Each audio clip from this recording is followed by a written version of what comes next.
Well, welcome to the first of numerous videos that I'll make throughout the semester to prepare you for lectures. This first one's going to be on macromolecules, and you can see that we're going to cover Fundamentals in Microbiology 2.1 and 2.3, so that's part of the book that you should be reading if you want to follow along in the book. And also there are many other resources available to you. For those of you that are familiar with Khan Academy, for example, they have many videos like my own that should help you to further understand concepts if these videos are not helping. But the most important thing is to come to class having spent some time with the information, and you'll notice that you're going to have homework assignments for essentially every single lecture, small homework assignments which are a way for you to play with the material before coming to class.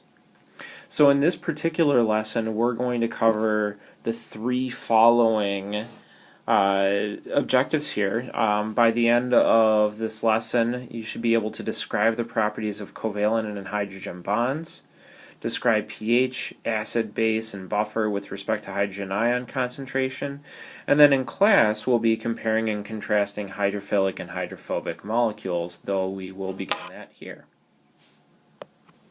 As a regular review, I wanted to point out a couple of basic features of the atom. Remember that the atom is the smallest unit of an element.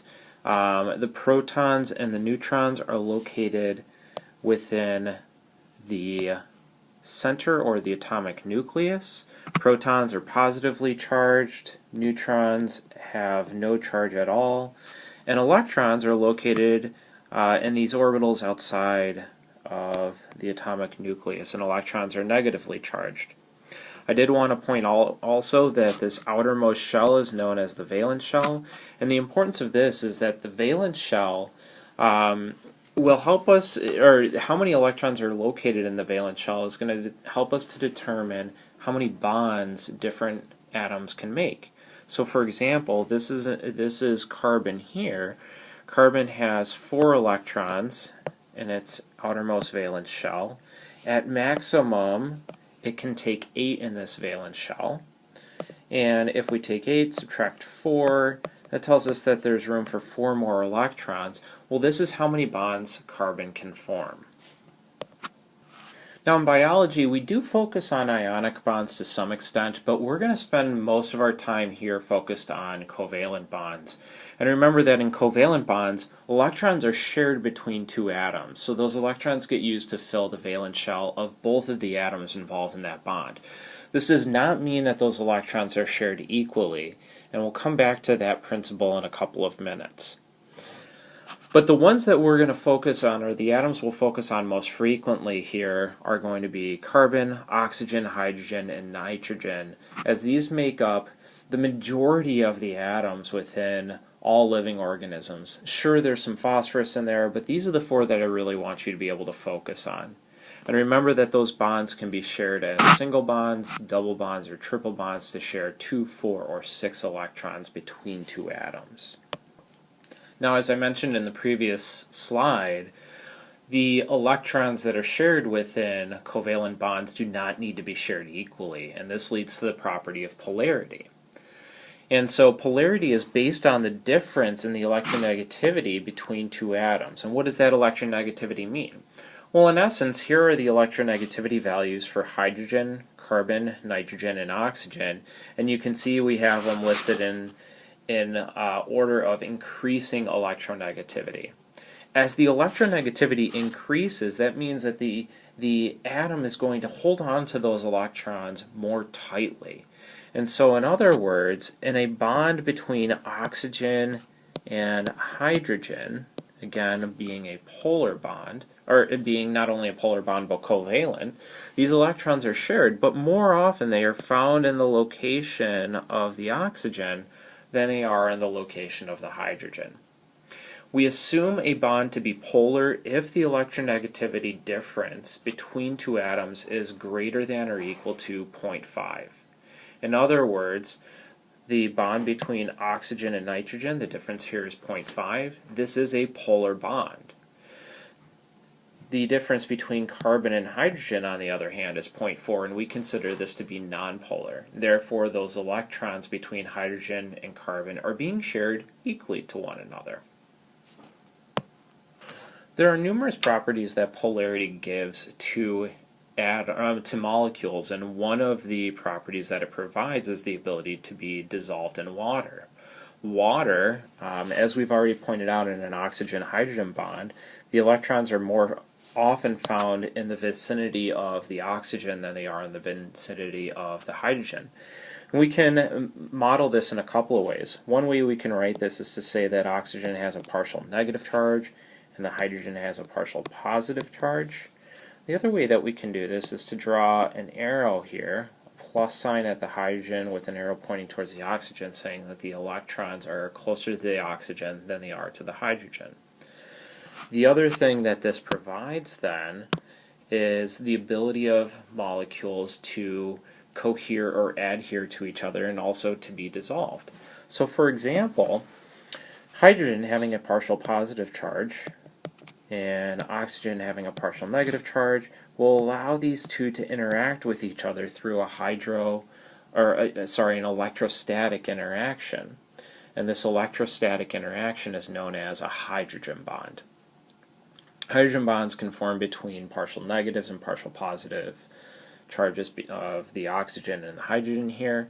We can also find hydrogen bonding between this chloride atom, which has a full negative charge, and the hydrogen atoms in H2O here, which again have partial positive charges. And these properties allow for water to dissolve sodium chloride. Now again, molecules that have polar bonds can be dissolved in water, and molecules that can be dissolved in water are known as hydrophilic molecules. And so indeed, hydrophilic molecules are polar, whereas hydrophobic ones are not polar. We do know that hydrophilic molecules can form hydrogen bonds with water, whereas hydrophobic ones typically do not, or hydrophobic bonds do not. Hydrophobic molecules cannot be dissolved in water, and hydrophilic ones can be dissolved in water, but it doesn't necessarily mean that they have to be dissolved in water. And if you think of cotton, for example, cotton is a hydrophilic molecule, but if you dry yourself off with a cotton towel after taking a shower or after going swimming, that towel doesn't dissolve. It actually just absorbs the water. And so what we say here is for a hydrophilic molecule, it can be dissolved, but it doesn't necessarily have to be dissolved, or it may not be dissolved. An example of a hydrophobic molecule might be something like oil, or an example of a hydrophilic molecule might be something like starch, or a monomer of sugar known as glucose. We've already brought this up, but we've said that water and its ability to form hydrogen bonds allows it to be very good at dissolving molecules, and we consider it then to be a universal solvent. This is an example here of an enzyme known as lysozyme, which we'll talk about throughout the semester. And what this image is trying to point out is that lysozyme on its outer surface has a number of partial positive and partial negative charges, may also have full positive and full negative charges, which again allow it to form bonds, electrostatic bonds with water, allowing it to be dissolved in water. Now I wanted to shift focus to one other topic that's going to become important throughout the semester, and that is the topic of pH.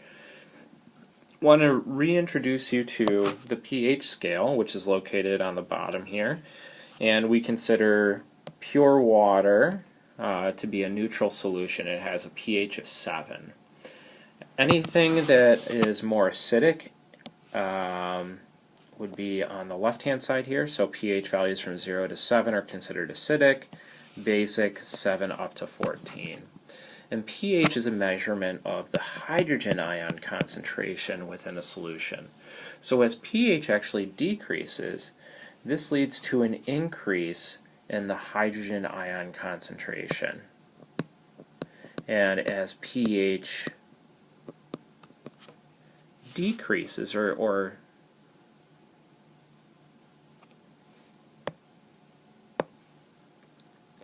and as pH increases, the concentration of hydrogen ions decrease. And so we say that the two of them are inversely correlated with one another. So again, pHs of 0 through 6 have a higher concentration of hydrogen ions than do pH values of 8 to 14. An important concept to introduce along with pH is that of a buffer.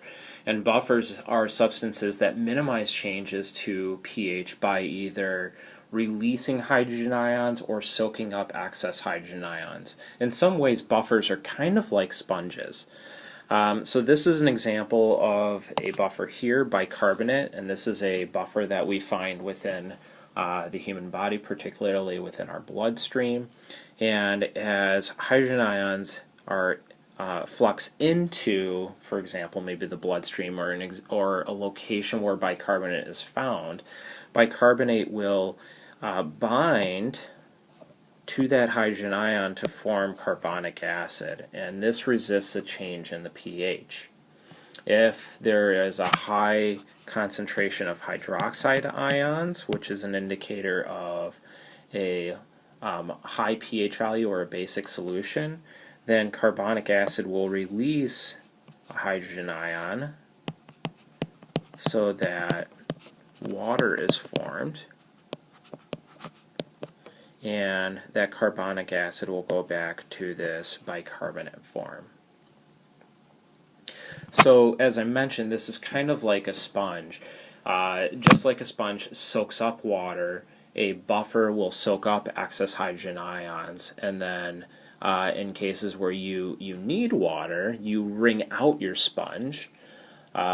These buffers will wring out or get rid of hydrogen ions to bind to that hydroxide ion that's located or that's found within basic solutions. So that takes us through this first lecture. It was a little bit longer than most of these are going to be. I'm going to try to keep them at 10 minutes or less. But this one was a little bit longer because I wanted to take some time to describe some very important concepts to you, but also to introduce you to how these mini lectures will run. I'll see you in class.